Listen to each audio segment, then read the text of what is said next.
Hi friends. నా ముందు భాగంలో నారద మునీశ్వరుడి తాలూకా జన్మ రహస్యం, తర్వాత ఆయన్ని విష్ణుమూర్తి ఎలా అనుగ్రహించారు అన్న విషయాలు క్లియర్‌గా ఎక్స్‌ప్లెయిన్ చేశాను. ఎవరైనా ఫస్ట్ టైమ్ ఈ వీడియో చూసేవాళ్ళు ఉంటే నా ప్లేలిస్ట్‌లో ఉన్న అన్ని వీడియోస్ చూడాల్సిందిగా నా కోరిక. ఈ వీడియోలో నెక్స్ట్ ఏం జరిగిందన్నది నేను ఎక్స్‌ప్లెయిన్ చేయబోతున్నాను.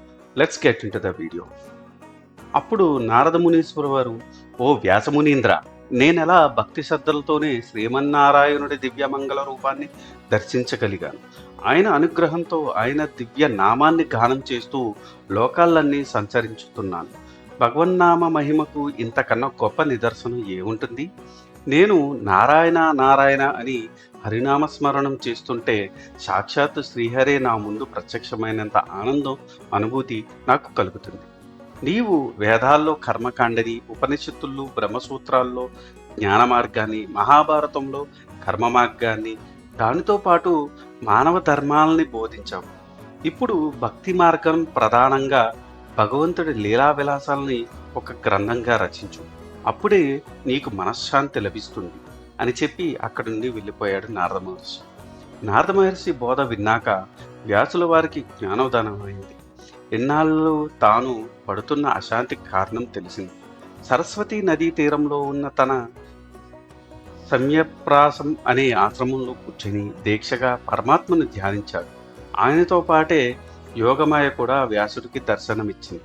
ఆ మాయను జయించటానికి, భగవంతుడి దివ్యానుగ్రహం పొందటానికి భక్తి ఒక్కటే తగిన మార్గం అని ఆయన గుర్తించాడు.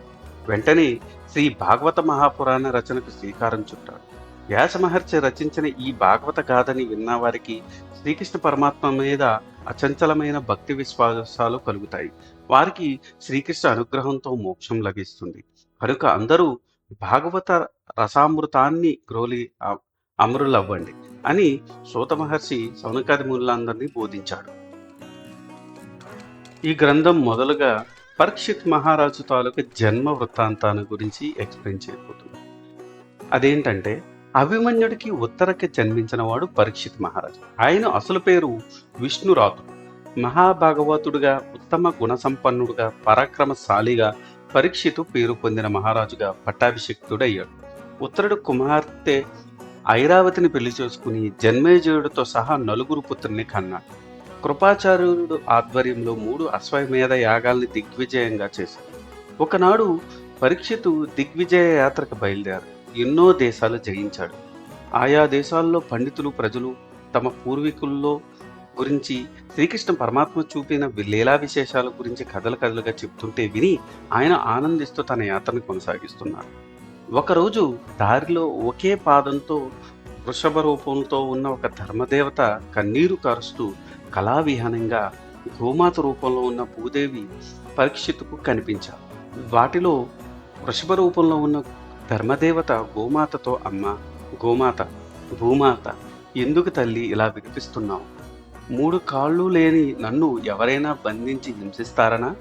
మానవులు యజ్ఞయాగాలు చేయకుండా దేవతలకు ఆహారం అందించరనా? వ్యసనాలు బారిన పడిన పరమార్థాన్ని మరిచిపోతారనా? శ్రీకృష్ణుడు ఈ భూమిని వదిలి వెళ్ళిపోయాడనా? చెప్పు తల్లి అని అడిగింది. ధర్మదేవత అప్పుడు గోమాత రూపంలో ఉన్న భూదేవి, ధర్మదేవత, నువ్వు చెప్పింది నిజమే. నేనెందుకు బాధపడుతున్నానో నీకు తెలుసు. శ్రీకృష్ణ పరమాత్మ సకల సద్గుణ సంపన్నుడు. సత్యం, దయ, క్షమ, త్యాగం, సంతోషం, వీర్యం, వెలుగు, ధైర్యం, గుణం, శీలం, బలం, గాంభీర్యం, నిరహంకారం లాంటి ఎన్నో గుణాలు ఆయన ఆశ్రయించి ఉన్న అలాంటి పరమాత్మ నన్ను విడిచి వెళ్ళిపోవడం నాకెంతో బాధాకరం. దీనికే కాదు, ఈ కలి ప్రభావంతో మానవులంతా పాపగ్రస్తులు, రోగగ్రస్తులు అవుతున్నారు. అందుకే నేను దుఃఖిస్తున్నాను. రాబోయే కాలంలో దేవతలకు, ఋషులకు, పితృదేవతలకు, గోవులకు, సాధుజీవులకు కలిగే కష్ట నష్టాల గురించి ఆలోచిస్తుంటే నాకు బాధ కలుగుతుంది. శ్రీకృష్ణుడి పాదాలు నా మీద ఉన్నంత వరకు నేను ఆనందంగానే ఉన్నాను. ఆయన లేడు, ఇకపై ఎలా ఉంటుందో అని చెప్పింది.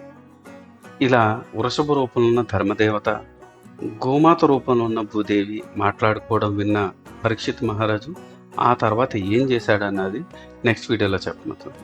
అందుకని నా వీడియోస్ కోసం మీరు మా ఛానల్ సబ్స్క్రైబ్ చేసుకొని బెల్ నోటిఫికేషన్ ఆన్ చేసుకొని ఉంచుకోండి. ఈ వీడియో కనుక మీకు నచ్చితే do like, share and subscribe. Thanks for watching. జై సనాతన ధర్మం.